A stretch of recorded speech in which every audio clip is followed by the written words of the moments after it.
Hello everyone, എല്ലാവർക്കും നമസ്കാരം. എല്ലാവർക്കും ഈസിഡി അക്കാഡമിയിലേക്ക് സ്വാഗതം. അപ്പോൾ നമ്മൾ എത്തിയിട്ടുള്ളത് നിങ്ങളെല്ലാവരും കണ്ട പോലെ തന്നെ നമ്മുടെ ഡിഗ്രി പരീക്ഷകളെല്ലാം തന്നെ നടക്കാൻ വേണ്ടിയിട്ട് പോവുകയാണ്.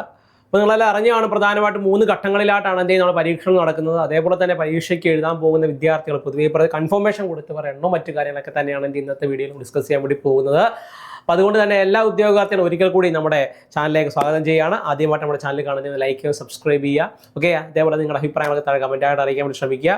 ഓക്കെ, അതേപോലെ തന്നെ ഇനി വരാൻ പോകുന്ന നമ്മുടെ പരീക്ഷകൾക്ക്, അതായത് നമ്മുടെ ഈ പറയുന്ന ഡിഗ്രി പരീക്ഷകൾ ഇനി നടക്കാൻ വേണ്ടിയിട്ട് പോവുകയാണ്. നമ്മൾ അധികം നാളും നമ്മുടെ കയ്യിലില്ല. അപ്പോൾ നല്ല രീതിയിൽ നല്ല വ്യക്തമായിട്ട് നല്ല പഠിച്ച് മുന്നോട്ടേക്ക് പോയാൽ മാത്രമേ റാങ്ക് ലിസ്റ്റ് നല്ലപോലെ കയറിപ്പണ്ടി പറ്റാൻ വേണ്ടി പറ്റത്തുള്ളൂ എന്നുള്ളതാണ്. അപ്പോൾ പ്രിലിമിനറി എക്സാമിനേഷൻ ആണ് നടക്കാൻ വേണ്ടി പോകുന്നത്. പ്രിലിംസ് മാത്രമല്ല നമ്മുടെ ലക്ഷ്യം എന്ന് പറയുന്നത് മെയിൻസും കൂടിയാണ് അല്ലേ. പ്രിലിംസ് നമ്മൾ ഈ പറയുന്ന കട്ട് ഓഫുകൾ ക്ലിയർ ചെയ്താൽ മതി. പ്രധാനമായിട്ട് ഈ പറയുന്ന ജോലിയിലേക്ക് എത്തണമെന്നുണ്ടെങ്കിൽ എന്ത് ചെയ്യണം, നമ്മൾ ഈ പറയുന്ന മെയിൻ റാങ്ക് ലിസ്റ്റിലേക്ക് എത്തിച്ചേരണം. വെറുതെ റാങ്ക് ലിസ്റ്റ് എത്തിച്ചേർന്നാൽ മാത്രം പോരാ, ഉയർന്ന റാങ്കിലേക്ക് എത്തിയാൽ മാത്രമേ നമുക്ക് എന്ത് ചെയ്യാൻ പറ്റത്തുള്ളൂ, ഈ പറയുന്ന നല്ലൊരു ജോലി നമുക്ക് എന്ത് ചെയ്ത് നേടിയെടുക്കാൻ വേണ്ടി സാധിക്കുകയുള്ളൂ എന്നുള്ളതാണ്.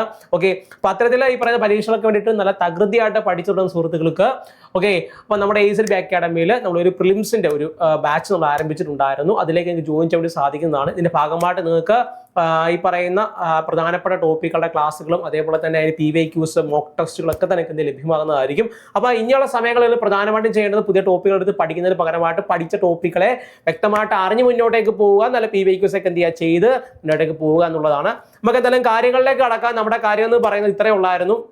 നമ്മുടെ PSCയുടെ ഭാഗത്ത് നിന്ന് അവരെന്ത് ചെയ്യുന്നു, ഈ പറയുന്ന രീതിയിൽ നമ്മുടെ ഡിഗ്രിയിലെ പരീക്ഷകളുടെയൊക്കെ എന്ത് ചെയ്യുന്നു, പ്രിലിമിനറിയുടെ ഡേറ്റുകളൊക്കെ അവർ റിലീസ് ചെയ്തിട്ടുണ്ടായിരുന്നു. അതായത് 3 ഘട്ടങ്ങളിലായിട്ടാണ് എന്ത് ചെയ്യുന്നത്, പരീക്ഷകൾ നടത്താൻ വേണ്ടിയിട്ടിരിക്കുന്നത്. ആദ്യ 2 ഘട്ടങ്ങൾ എന്ന് പറയുന്നത് മെയ് മാസങ്ങളിലും അതേപോലെ തന്നെ 3ാമത്തെ ഘട്ടം എന്ന് പറയുന്നത് ജൂൺ മാസങ്ങളിലുമായിട്ടാണ് എന്ത് ചെയ്യുന്നത് നടത്താൻ വേണ്ടിയിട്ട് അവർ തീരുമാനിച്ചിട്ടുള്ളത് എന്നുള്ളതാണ്.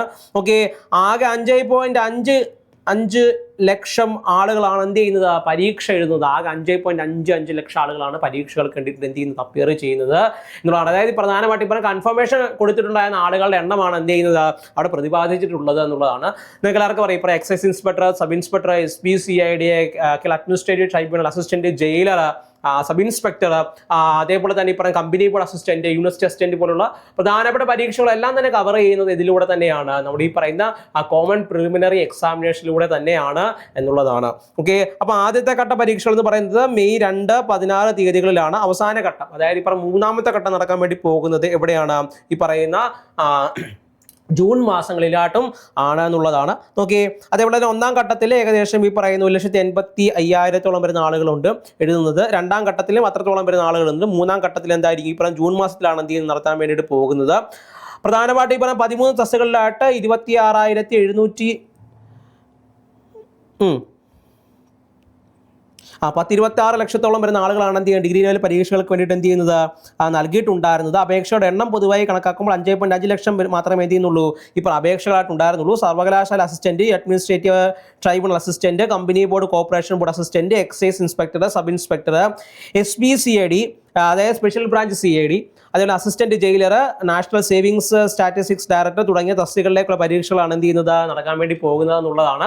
അപ്പം പ്രധാനമായിട്ട് അപേക്ഷകർ എണ്ണം എന്ന് പറയുന്നത് പൊതുവെ 5.5 ലക്ഷമാണ്. അതേപോലെ തന്നെ 3 ഘട്ടങ്ങളിലായിട്ടാണ് പരീക്ഷകൾ നടക്കാൻ വേണ്ടി പോകുന്നത്.